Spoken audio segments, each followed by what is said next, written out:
Residents are not happy now that the Department of Housing and Urban Development is asking residents to kick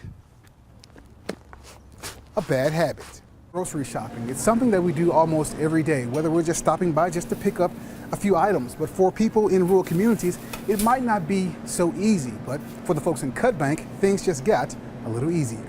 Well, Ben, I've been working this case for the past 24 hours now, and everyone I've come in contact with seems to be keeping a pretty tight lip. They're not saying much right now, and I am in Havre at the town pump that's getting quite the national attention, all because a U.S. Border Patrol officer heard two American citizens speaking Spanish. 2 days now, and people have been so generous to invite me into their homes just to show me how they're surviving. And sadly, Jackie Sharp's story is just one of many just trying to survive this winter season. Margarita Meltdown is in full effect. Now check this out. If you take a look at the stage over there, the band Jimmy and the Parrots are just moments away from hitting the stage. First time ever experiencing anything like this, and I must say that I'm still trying to fight back some emotions. The gates at Malmstrom is a variety of components the Air Force Base uses to keep them safe. And today, they've added a brand new weapon to their arsenal. This setup here costs roughly $1,000, and that consists of a boat, paddle, and life jacket.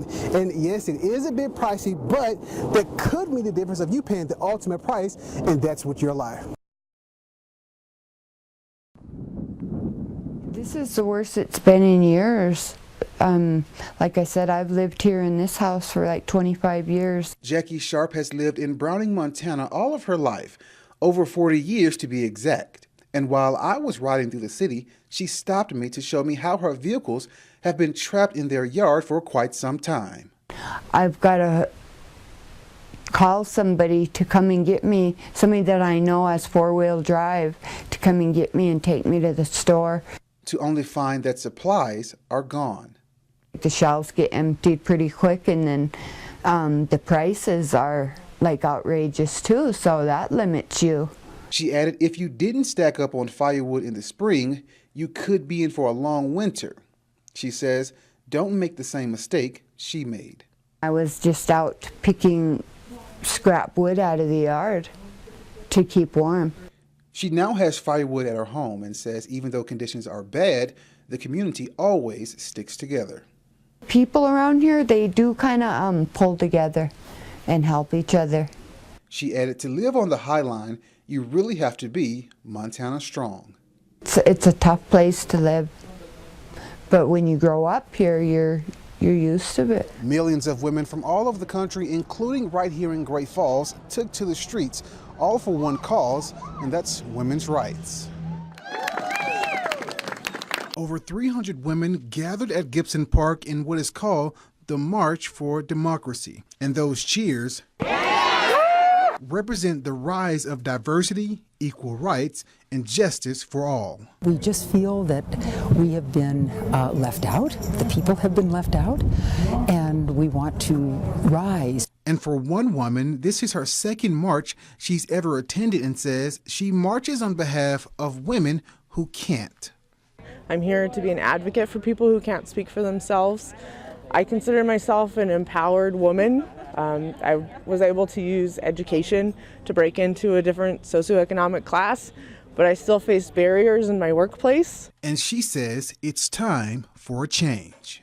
I personally have witnessed and seen abuse and mistreatment and unequal treatment and lack of opportunities for women that I feel need to change in our society. She added not only is she marching for those without a voice, she's also marching for our future leaders of tomorrow. We're still here addressing the same problems that our parents and grandparents were wanting to address for us to give us a better future, and so I'm here continuing the same work. Jennings says ultimately these marches are a representation of everybody, and it's time for everyone to rise and stand tall together. We want to see our government work for all of us. It's a government of the people, by the people, and for the people, and we need to see that happening. That man right there, Mr. Will Rasmussen, has been announcing now for over 20 years, and he says this is only the beginning of a long career ahead of him. Is a three-time Montana Circuit champion. I didn't have any real aspirations of being an announcer. That's when he was a college kid chasing other dreams. He says back in the 1980s was when this all started. He announced his first rodeo, and the rest is history. 20-some years later, still at it. It's my full-time profession, and I couldn't be happier. He says since he's been a professional announcer, the road has had its ups and downs, but hearing the fans roar reminds him of why he loves his job. When you can get 4, 5, 7, 10,000 people to respond to something that's going on in the arena and know that you've helped that along, that's a great reward. But he says coming home to Montana always adds an extra level of pressure. I love it, but you just want to do so good, you know? I'm home, there's educated fans here. This is a great event, and I want to be up to the task of delivering a good product. He says there are some downfalls to living your dreams. You don't get to watch your grandson go play t-ball in June, you know? You don't get to help your family. But he says family always understands.